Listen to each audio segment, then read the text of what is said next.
Super Smash Bros. Melee has been out for over 20 years, and competitive players are still pushing the game to its absolute limit. Year after year, I find myself thinking we've witnessed the pinnacle of what this game could be, and year after year, I'm consistently proven wrong with how much faster, more precise, and honestly just plain cool some of these players have become. As we ring in yet another year of incredible Melee, I'm here to show you my personal top 10 competitive plays of 2023. Starting with an incredible play from Amsa and his trusty, Falco?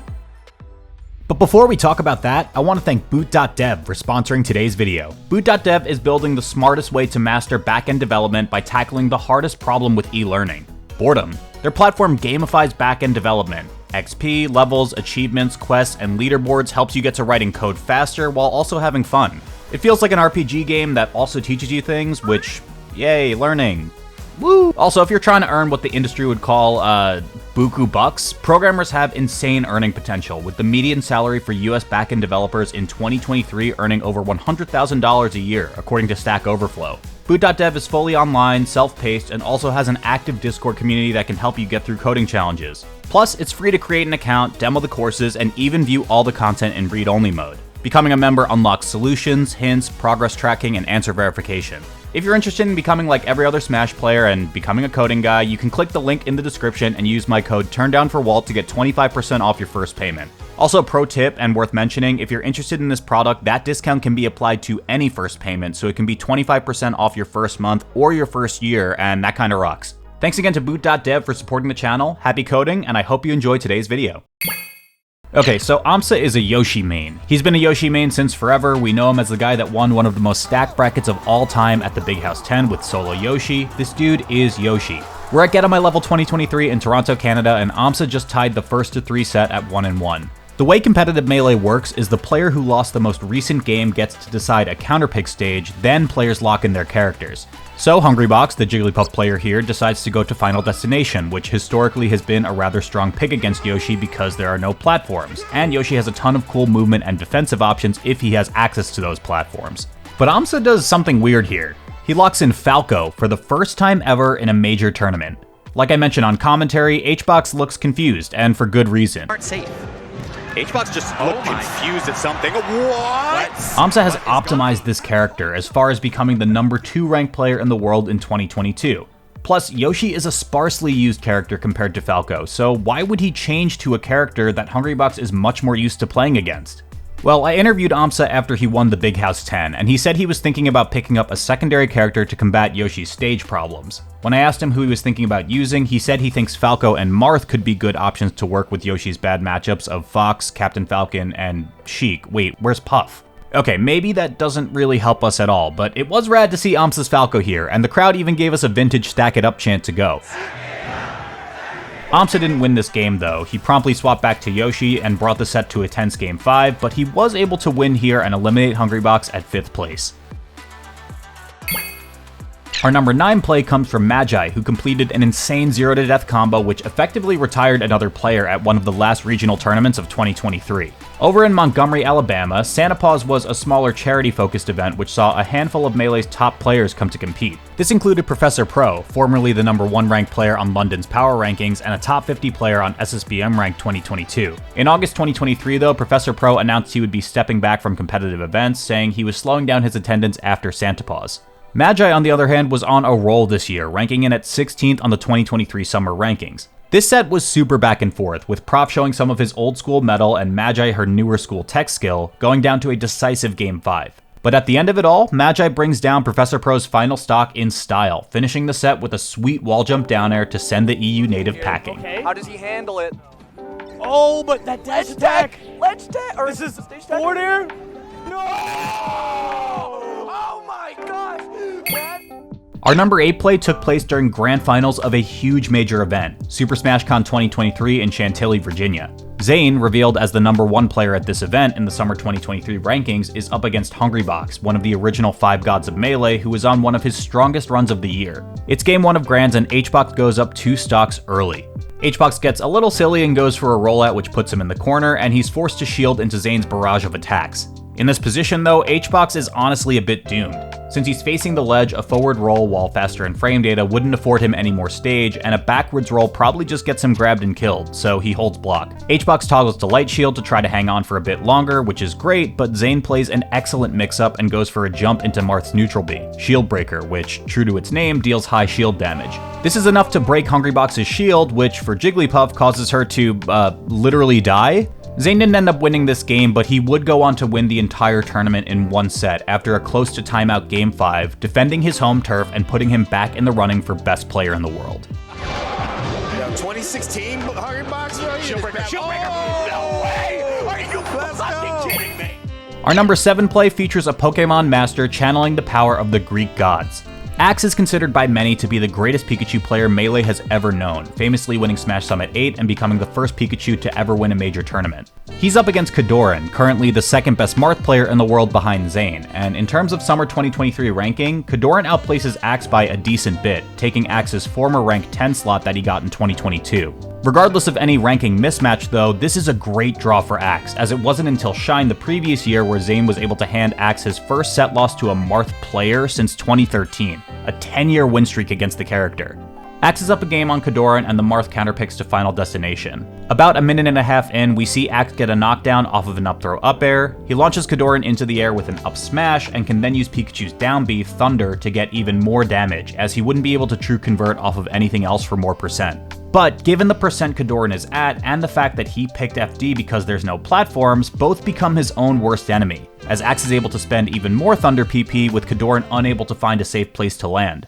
Kadoran desperately tries to counter to break through, but the animation keeps Marth right in line with Thunder's tremendously active hitboxes to convert a third consecutive super effective attack, and this sets him up perfectly to be hit by the Cloud sweet spot on a fourth Thunder to KO off the top. Forward smashes have been pretty good at stuffing, but Axe has been so fast. Okay, now there and he all of these punishes have been so Why not three? consistent. Okay. Wow, And it keeps that's going around. three! He did a four Thunder combo! At number 6, we have a chic turned Dr. Mario turned Donkey Kong main in Junebug. Junebug was considered to be the best Project M player in the world back in 2015 and for some of 2016, and thanks to a series on his YouTube channel where he explains the mechanics of different characters and how they function in Melee and PM, he eventually found himself as a full-time Donkey Kong main in 2023. June had played against Magi at Double Down 2022 with his Dr. Mario, but this was the first time Magi had encountered June's DK.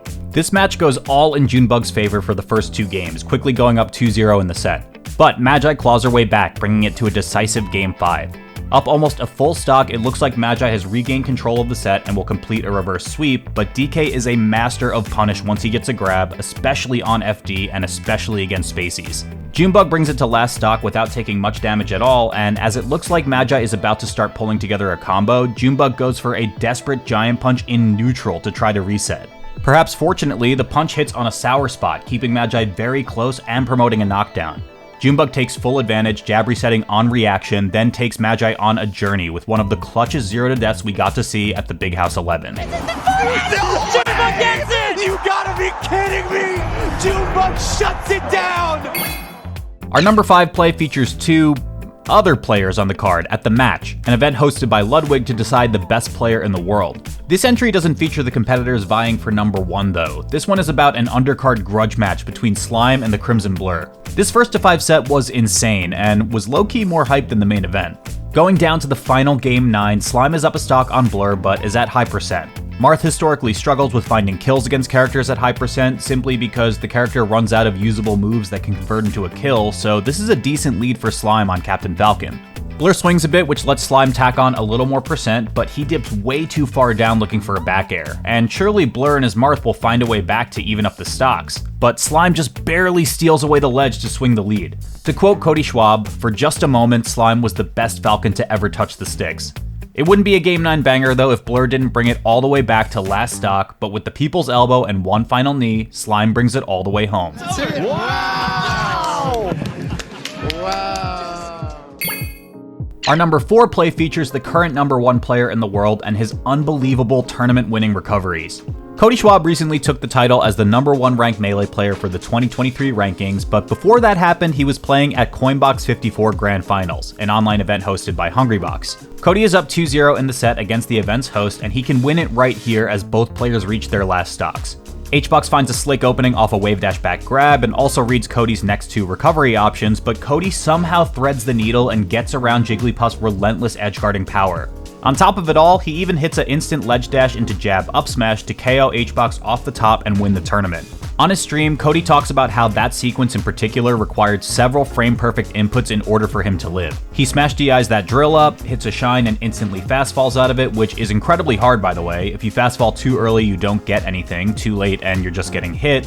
Then he smash DIs the next hit up in order to live the traded hit, and then he gets a ledge dash as a cherry on top, knowing that Hungrybox will die to jab up smash. Whew, alright, that was a lot. Cody's sick.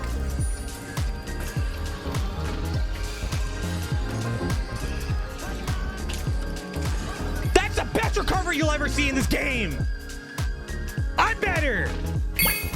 The third best play on our list took place at Tipped Off 14, a 2-day event over in Georgia. Mango, regarded by some as the greatest player of all time, is up against Amsa, the greatest Yoshi of all time. These two had an interesting relationship in 2023, specifically around when they were ranked at the end of the 2022 rankings, with some believing Mango should have been above Amsa at number 2. As a result, Mango took some of this year easy, sandbagging with characters like Dr. Mario at Genesis and Marth at Battle of BC5, and because of these events, Mango wasn't seeded awfully high at this tournament, projected to be eliminated around losers round 4. Amsa goes up 2-0 in the set and looks to be closing it out quickly, but Mango showed why he was considered to be the best to ever do it, turning on the jets and converting a wonderful stock to stay alive in Game 3. I just want to add as a note also that this double dare against Yoshi in particular is just, oh my god, it's just so good. But in case that wasn't enough adrenaline, Mango, in classic Mango fashion, swaps to his Fox in Game 4 after scraping by with the Falco in the game prior. He brings the set back to a deciding Game 5, and in what I can only describe as sheer beauty, on last stock, Mango shows up once again. Several commenters on the YouTube VOD even mentioned this clutch was easily the best set of the tournament, possibly an all-timer, and I gotta agree. Last stock here. Up airs, up airs. Does he have a jump? No, has to come out down with a down air. Does get down, but Mango, up smash, he's done it! He's done it! Our runner-up slot goes to probably the coolest Sheik combo of the year from one of the coolest Sheik players we've gotten to see rise up in modern Melee, Jmook. Jmook was on a meteoric rise following his Cinderella run at Genesis the year prior, and against him here was Canada's best in Moki. Jmook's up a game on Moki, and they're 3 stocks apiece on Pokemon Stadium for Game 2. A dash attack on Moki's landing puts the Fox into the vortex with several regrabs to keep on the damage. He extends the combo further, and here some Sheiks may cut it off with a fair. But Jmook is of course different, and he goes for a late hit up air into the weakest possible late bear. To get specifically this bear, by the way, is just excellent, since it functions very similarly to what a forward tilt would do in terms of extending a combo. After that, Jmook throws in one more mix-up for good measure and ends the stock with a jab into shield drop fair. Jmook would go on to win this set 3-0 to make it into Grands, where he would eventually take out Cody Schwab and win Solo Sheik's first Super Major since the early days of Melee. What Moki will do with his pressure is he makes it tricky too, right? He doesn't just, he won't go in there, nair shine, right? He'll like drill, then like cross up tilt or something. I don't know. He just makes it as complicated as possible. But I'll talk about Moki. Jmook is... Oh no! That was a full combo! Hey, I ain't got nothing to say, man. Before we talk about the #1 play, we gotta talk about some honorable mentions. Amsa was on the receiving end of a couple of these clips, so I wanted to show this insane one that was only possible thanks to Hitch, Team Summertime, and the Offseason 2. The Offseason was an exciting charity event which, for Melee, had some really fun stuff like Call of Duty casters swapping in to cast Melee. One of the charity incentives was to unlock now banned stages Corneria and Mute City for Melee singles, and with Jmook up 2 games on Amsa, Amsa decides to have a little fun with it. Amsa hits one of the sickest combos I've ever seen on a stage we probably won't ever get to see at a regular tournament, and I'm just gonna let this one play out. Yeah, that's it, there's nowhere to go. Oh, what? Oh! Yo! That was wild, That was crazy. That was crazy. Our second honorable mention comes from Mango once again, harkening back to an old but familiar 4-stock. Mango is facing off against Aklo, known as the King of New York, in a top 64 set at the Big House 11. Aklo goes up in Game 1, and Mango counterpicks to Pokemon Stadium to try to even the set back up. For lack of better words, Mango completely decimates Aklo in this game too, completing a 4-stock in under a minute. Very close to Mango's 4-stock on Leffen almost 10 years prior at Apex 2014. Mango would go on to win this set 3-1 and then complete his run at the Big House 11 with a 3rd place. Down a little bit, and sometimes, you know, like if he's relying on hitting those perfect JC shines, power shields, like if that's the game plan, then you better keep bringing the heat. Yeah, Mango's converting them really well off of kind of like these just straight hits. That was a center stage into death. The kid might be waking up, Dish. Oh, the secret 3rd option. The secret 3rd option, dude.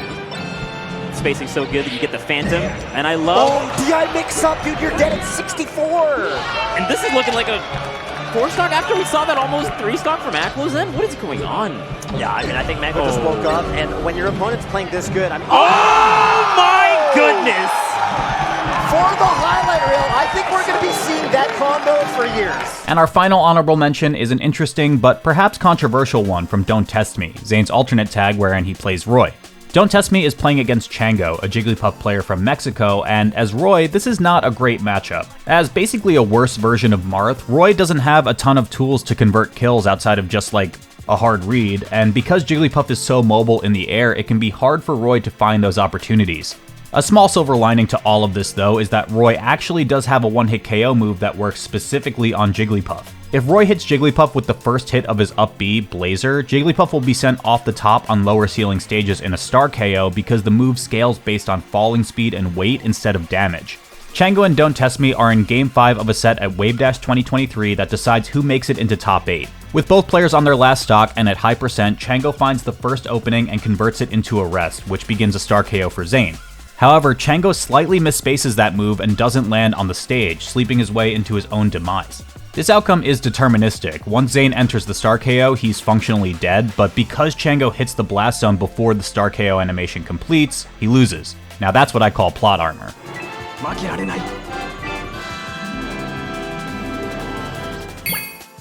Alright, with our honorable mentions concluded, we can talk about the best competitive play of 2023, from Moki at Get On My Level.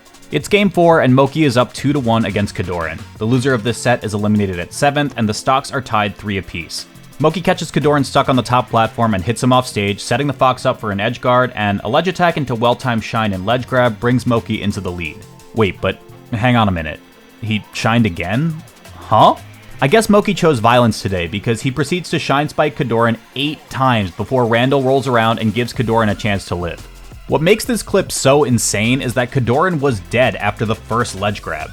The first shine from Moki was simply a taunt over his opponent, and Kadoran would have lost his stock there too, but because he's Moki, he has to go for it again, and again, and again, and hello 911, I would like to report a crime. After this clip, Moki would win the set 3-1 and go on a crazy run to 3rd place at Gommel, his highest performance at a Super Major all year, and for that, he earns our #1 slot. Clean it up though. All right, up air. Good weight, yeah, but Kadoran has just been having such a hard time figuring out how to land against Moki here. Nice shine. Yup. What an edge guard. You are, my God, you are not nice. Stop. What is he doing? What is he doing? Chill. What is he doing? Stop. He's still going to go. What was that? What was that? What are we even watching? What the?